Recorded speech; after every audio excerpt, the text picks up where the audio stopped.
Hi, and welcome or welcome back to the Future of SaaS Festival. We hope you're enjoying the presentation so far. Just a quick reminder, if you're not already a member of our Slack community, follow the link at the top of the event website to network and join the discussion.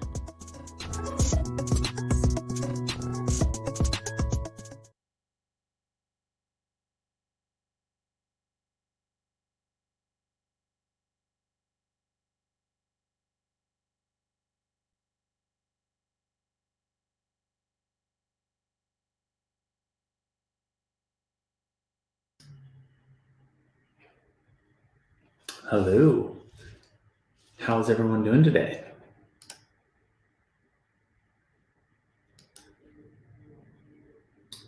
I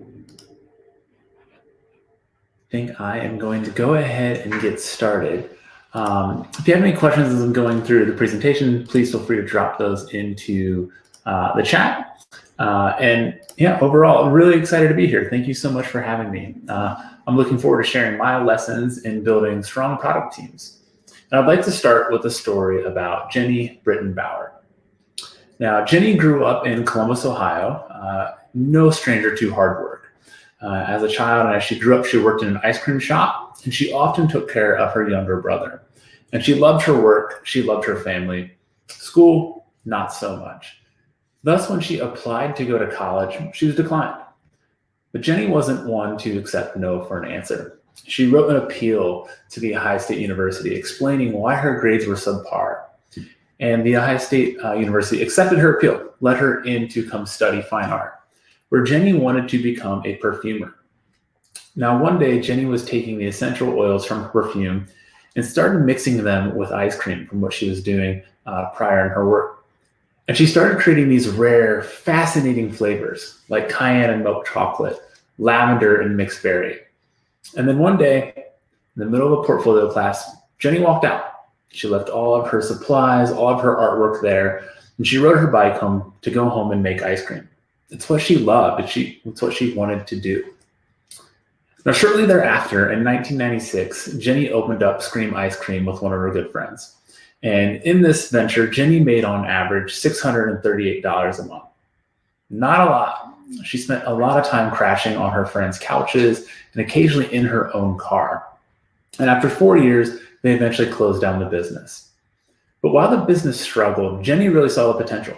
She began to understand what type of recipes resonated with customers and how you go about building a loyal fan base with great customer service. And in a moment where everyone was kind of challenging her, asking her what was next, and was she going to go back to school, Jenny went against popular opinion and went out and got a loan for $40,000 to reopen her ice cream store.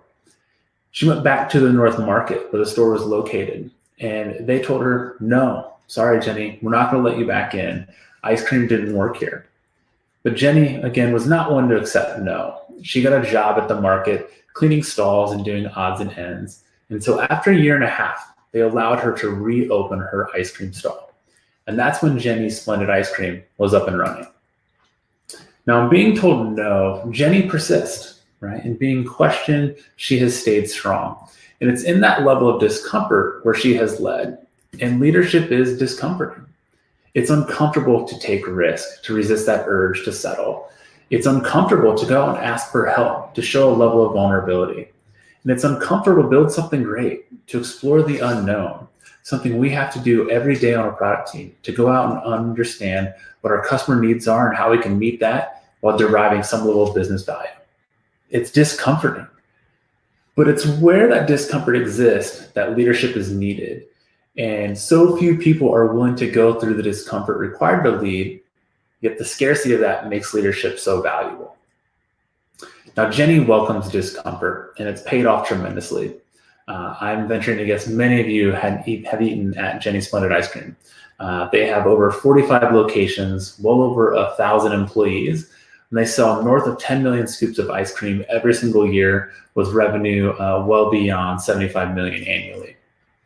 Jenny herself is known as the Queen of Ice Cream, but she's no stranger to that level of discomfort, and she continues to identify where a leader is needed and looks to engage. And this is what I want to talk about today. That discomfort that makes a great manager and what makes leadership so valuable. Now, in building different product teams, I've kind of found 3 keys that make all the difference, and I'm going to go over those and share them today. And when I say product teams, though, I'll say these do apply really to any type of team. There is a difference in how you would lead and grow a product team. However, I would say the most important parts really are transferable, but we'll dig into a little bit each of those sides. Before we do that, again, my name is Shay Howe. My background's in design, product, and engineering, and I work at ActiveCampaign, where we have a customer experience automation platform that helps businesses deliver ideal customer experiences, allowing them to meaningfully connect and engage with their customers. To give you a little perspective, in the last 4 years, we went from 20 to well over 850 employees, serving over 145,000 businesses globally. At ActiveCampaign, I lead our platform strategy, design, and ecosystem operations teams. Prior to ActiveCampaign, I've led product and design teams at different hyper-growth startups, the likes of which have included Groupon, Techstars, and Belly. Now, one of my favorite leaders is Steve Kerr. If you're unfamiliar with Steve, he is the head coach of the Golden State Warriors. Steve joined the Warriors in 2015, and in that year, the Golden State Warriors broke the record for most wins under a rookie head coach and went on to win the NBA championship. Steve's second year coaching the Golden State Warriors, they went on to set the record for most wins of any team in a single season in the NBA. And with Steve as their head coach, they have went to the finals every single year except once. And I've looked into this. I've studied this to try and figure out how is this even possible. And I think it revolves around trust. Steve's trust in the team and their trust in him. And with trust, they truly follow his lead. Now, Steve has an incredible character, and I think the story of how he got to Golden State really starts to highlight this. Phil Jackson, one of Steve's former mentors and coaches, took over the historical New York Knicks franchise, and he reached out to Steve and offered him the head coaching job. Steve was an analyst at the time and wanted to get into coaching, but incredibly, he turned down the job. He said, "It's not that simple, but I have my wife and 3 kids are in California, and I need to stay close to them, right? Family comes first. That's what matters most." So instead of joining the Knicks, he joined the Warriors, an organization with a deep tradition of losing, an organization, honestly, that was only interested in him because their top choice had rejected them. And Steve said it came down to family and that they came first. When all leaders are faced with these difficult decisions and judgment calls we have to make, but in doing so, you have to follow your heart and do what you believe is right, even when doing so is challenging. Now, if Steve's character wasn't enough, he is one of the most competent professional basketball players there has ever been. He won 5 NBA titles. He won a world championship with Team USA in 1986. And he is still the only player to shoot above 50% from beyond the three-point range in multiple seasons. And he still holds the highest career three-point average in the NBA. And in fact, it was Steve, not Michael Jordan, who made the game-winning shot in the 1997 NBA Finals to win the title. And Steve has this deep character. He has an incredible competence and understanding of the game that really allows him to connect and go deep with his team and those players on it. And I'd love to show you a clip of what this looks like with Steve coaching 2-time MVP Steph Curry. I'm going to show you. That's your shooting totals. That's your plus minus. All right, so it's not always tied together. You're doing great stuff out there. The tempo is so different when you're out there. Everything you generate for us is so positive. It shows up here. It's not always there, but it always shows up here. You're doing great. Carry on. Like I love about you is you're like 2 for 11. No hesitation shooting a 60-footer. Nobody in the league does that. You have so much confidence in yourself. And within games like this, you turn it around like that. It's awesome. Amazing. Wish I had your confidence. Whatever the hell you're feeling right now. Just once in my life. For me, like, if I went like 5 for 6 and made 4 threes, that was about the best I ever did. Curry has time. 3 seconds. Curry from half court. Oh! He puts it in at the buzzer. Steve's an incredible coach. And what I love about a few of these clips is Steve focuses on Steph's overall impact. It's not his field goal percentage that matters. It's Steph's presence. It's his ability to improve the entire team. And Steve makes sure Steph understands this. He's very savvy with his praise, and he's not encouraging with platitudes. He's not saying, good job, way to get him. He's more timely, he's more specific, he's more unique to the moment in how he's encouraging the team. And he makes it very personal. He tells Steph, I wish I had your confidence. And that's what great leaders do. They show that delight when deserved, and they are very vulnerable in that praise. For Steve, he's very happy to tell Steph, you are better than I ever was. And it's with this connection that you can see the team really lean in and begin to trust him. And as we build products and as we venture out, we are fighting a lot of different battles for our customers. And at different times, the teams are going to have better ideas than our own. And I think leaning into those, giving them praise when they do, highlighting and raising their voices is an incredible way to help build that trust through competence and character with your team and sharing that authentic praise. Now, trust is earned how you behave in 3 areas. It's your character, your competence, and your connection. And for anyone to trust you, they must experience your character and your competence. And they must have a connection with you that they have repeatedly over time. And it's the combination of all 3 that really solidifies trust. So be personal. Let your team see your customer passion. I can say, from my experience, the best teams I've worked on, they're not filled with the smartest people, but they're filled with the teams that have the deepest and strongest levels of trust. And great leaders understand this. They start with trust. And there is Rosalind Brewer, who goes by Roz, another fearless leader I love to watch. She's born and raised in Detroit, the youngest of 5 children, and the first generation of her family of which to go to college. Roz spent 22 years at Kimberly-Clark, rising the ranks, before she became the CEO of Sam's Club. She was the first woman and first African-American to lead a Walmart division. And as you study Roz, as you look into her and talk about her, you're going to use the word first a lot as she continues to break multiple glass ceilings. Now, in 2017, Roz became the COO of Starbucks, very much like Sam's Club. She was their first woman and first African-American COO. She was hired to boost sales to help recover a falling stock price as Starbucks struggled with long lines and inventory. And then April 12th, 2018, Rashawn Nelson and Dante Robinson, both 23-year-old African-American entrepreneurs, were arrested while sitting in a Philadelphia Starbucks. They were waiting on their business partner before ordering when a barista called the police. And less than 10 minutes after entering the store, they were in handcuffs on their way to spend the night in jail. Starbucks employees and the community at large were furious. And Roz had a 23-year-old son at the time, right? The same age as Rashawn and Dante. And he texted her and he said, Mom, you gotta fix this. And Roz knew what had happened to Rashawn and Dante could have very easily have happened to her son. He would wake up on Saturdays and go spend those mornings in Starbucks. And she faced a challenge of magnitude, frankly, I can't even imagine. But here's what I know about challenges. When they're real, they're uncomfortable. And while that challenge had presented itself to Roz, there are times where we can foster our own challenges, right? And where we can use those to create opportunities. And this is where it goes back to trust and starting with trust. It's important because people who trust one another, who care, are more willing to engage and embrace in those challenges than those who aren't. And I can say, again, if the challenges are real, they're going to challenge you and they're going to be uncomfortable.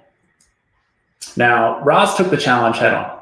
She immediately flew out to Philadelphia and spent several days speaking with all the parties involved. And she said, hey, when people and companies make mistakes, as we all do, that's not the mistake that reveals the true character. It's what happens next, what follows that. Immediately, Starbucks issued an apology, but they went further than that. Roz went as far to say, hey, we're closing all 8,000 US stores and we're having racial bias training. Further, they went on to add monthly trainings on empathy, team building, and inclusion. And Starbucks updated its store policy to welcome non-paying guests to use the bathrooms and hang out in their stores. And behind Roz's leadership, they went on to launch a free To Be Welcoming course with the Arizona State University. They've invested over $100 million to advance racial equity. and they've achieved across all of their stores 100% pay equity across race and gender. They've gone so far that they have a DEI timeline on their website that highlights all the different initiatives they have and areas they're taking action across this, and it's spanned multiple years now. Now, we all don't have $100 million at our disbursement to play with, but we can find our fitting level of involvement and support. And Roz engaged. She embraced this challenge and she turned it into an opportunity. And true leaders do that. They help others see challenges as an opportunity and as a route to commitment and accountability for everyone. Now, challenge creates commitment, and commitment creates accountability, right? Without embracing a challenge, team members rarely commit to actions or decisions. And without that commitment, team members avoid accountability. So for example, if you have a team that doesn't agree on a feature, release, or the goal of what you're building, and they lack the debate, they don't commit into what you're actually building. And if they don't have that debate, they don't have that level of commitment, well, then they don't call each other out on the actions and behaviors that are counterproductive to the team. The team's potential becomes held back and our customers end up losing in that nature. Now, leaders must acknowledge that challenge is that path to commitment and accountability. And going back to the beginning, that these challenges are real and they'll challenge us. Thus, done well, it doesn't get a whole lot easier over time. Now, another inspiring leader is Jim Mickingvale, who goes by Mattress Mac. In 1981, with only $5,000, Mattress Mac opened up Gallery Furniture, and it began in an old abandoned model home park off of I-45 in Houston, Texas. Now that year, the auto, oil, and steel industries boomed, and Houston experienced a great wave of migration from all over the country. And Gallery Furniture was able to quickly make a name selling value-priced furniture to blue-collar workers, those folks that weren't all that different than Mac himself. Then fast forward 36 years to Sunday, August 27th, 2017. Mac woke up to find his house filled with 3 feet of floodwater. Hurricane Harvey had dumped over 40 inches of rain in 4 days, a storm that ultimately ended up taking the lives of 107 people and caused over $125 billion in damage. It's the worst storm Houston has ever seen. And in a moment of discomfort, of fear, Mac went to work. He opened up his 2 Gallery Furniture locations as shelters, welcoming people to come in and lounge and sleep on brand new furniture. More than that, Mac took the company's 15 moving trucks and used them to rescue over 200 people who were trapped in their homes or stranded on highways. And in all, Gallery Furniture sheltered over 400 people during the storm. Utterly incredible. What's wild enough, though, is this isn't the first time Mac has stepped in a time of need. I'd love to show you a clip of what he's done prior to this. All the way from New Orleans, and not just in miles, yeah. Even providing refuge isn't new to Mac. In 2005, he housed 200 of the Hurricane Katrina evacuees in his store. Several of the Katrina victims, like Jerry Burke, even landed a job there. Need anything, you good? 05 Katrina blew me in. Lost everything, didn't know where I was gonna go, what to do. And I came here and talked to Mac, and he sent me to HR, and the rest was history. He furnished my apartment, gave me everything that I needed to survive, plus a job. Totally life-changing for me and my family. Mac's generosity is incredible. And it goes so much further than this. Every Christmas, he will furnish 30 random households. He currently furnishes all 136 USO facilities around the world. He will frequently remodel faculty lounges at schools. He's gone as far to create his own school these days. Now, apart from providing for the community, Mac knows this motivates his employees. His team loves this. This is their community. This is their livelihood. And more than anything, they are happy to work for who they consider a social worker. And Mac does, consider himself a social worker at part-time a bit. And he has found in his community the place where a leader is needed. And his team will give to him as much as he gives to their community. And together, they pursue growth with gratitude. Now, Mac understands reason does not get people to act. Emotion is what causes people to act. people can think something is perfectly logical and still not do it because they don't care. So before we go out and we ask our teams to do something, be it going to ask a designer to mock up a new feature or ask an engineer to debug a customer issue, we have to ask ourselves, well, why would they care? And we have to consider that as we approach them to make that ask, because people do things because they care. And our success as a leader depends on our ability to understand other people's views and motivate from there. And Mac has figured this out. He has used emotion to his benefit, and he knows the highest levels of performance he will get from his team will come from their deepest levels of belief and how he gives back to their community. Now, in all, we have our days. Leadership is discomforting from where I started. I will say, if you are not uncomfortable in your work as a leader, it's almost certain you're not reaching your potential as a leader either. For Jenny at Jenny's Ice Cream, in 2015, they found listeria a few spots in a couple of pints of ice cream, as well as in their kitchen. The company had to go out and recall over 265 tons of ice cream. They had to reset, but they pulled through. And today they have a rigorous testing and quality control program, one that goes far above and beyond health code requirements and standards. And they continue to grow, now larger than ever. They add new locations and hundreds of employees each year. Steve Kerr has struggled with a spinal fluid leak in his back for several years. In fact, in 2015, he missed 43 straight games. And in 2017, he missed most of the playoffs. He was only able to return actually for the finals. And this put an enormous strain and pressure on the team. For many teams, for many coaches, it would have ruined multiple seasons, but not for the Warriors and not for Steve Kerr. Despite all of this, right, the team went 39-4 with their interim coach, Luke Walton, in 2015, and they went 12-0 in the playoffs with interim coach Mike Brown in 2017. Just absolutely incredible. Now, earlier this year, Rosalind Brewer actually became the CEO of Walgreens. It's the largest company to be led by an African-American woman, where she is responsible for over 450,000 employees and over 21,000 stores across the world. Now, Roz was brought in to help with some slumping sales, but immediately got tossed the challenge of a COVID vaccine rollout. Now, she has stepped up to this challenge tenfold. In Q1, Walgreens has administered over 8 million vaccines, 4 million of which came in March alone. And they're on track to administer over 30 million vaccines before the end of the summer. And the market's taken notice. Earnings are up. Their first quarter sales beat expectations. And Roz, again, has found opportunity in what is yet an incredible challenge. Then in 2017, Mattress Mac ran a promotion where he would refund any customer who purchased a mattress if the Astros won the World Series. Well, the Astros did, and Mac lost $10 million. But in true Mattress Mac fashion, rather than dwell on it, he flew 98 fans and first responders from Hurricane Harvey out to Game 6 of the World Series in LA. For his generosity, the Astros ended up giving him a championship ring. And again, Mac found motivation in an otherwise incredibly difficult situation. Now, when you identify the discomfort, you found the place where a leader is needed.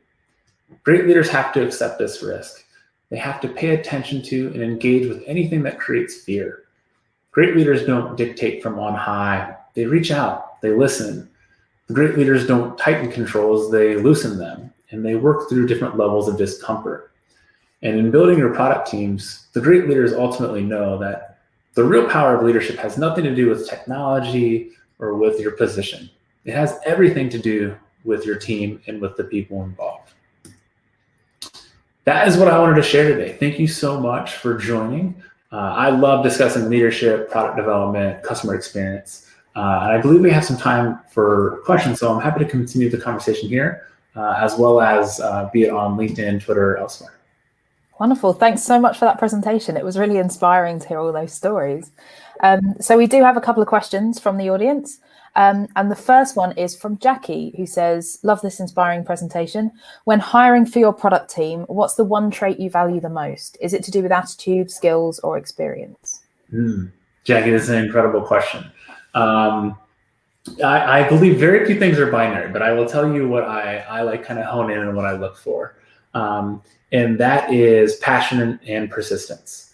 And I'll share why I kind of get behind those. I think what we do is very challenging, right? And continually changing as well. So I look for someone who is passionate, that is going to bring in new ideas, who's going to educate us on different ways to do things, or who is abreast to the way technology changes and we can solve different problems and challenges.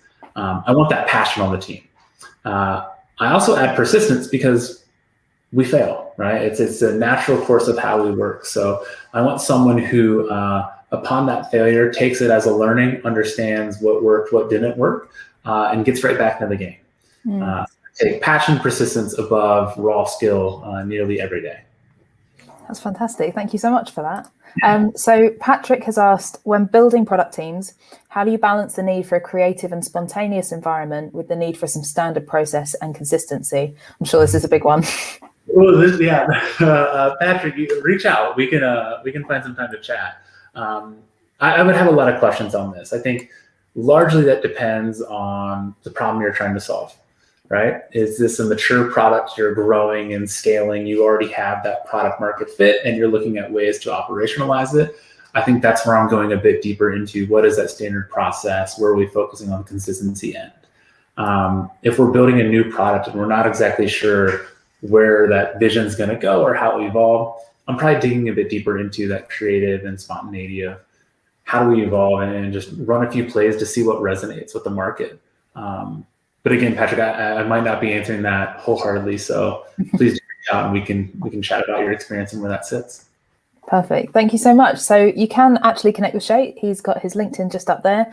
We also have our Slack community. So if anyone wants to chat about the presentations, chat to Shay at all, then you absolutely can. So thank you so much, Shay, for joining us today. Yeah, absolutely. Thank you for having me, Gemma, and thank you to everyone else for tuning in. It's been a pleasure. Thanks very much. Hopefully we'll see you again soon. All right. Bye-bye. Bye.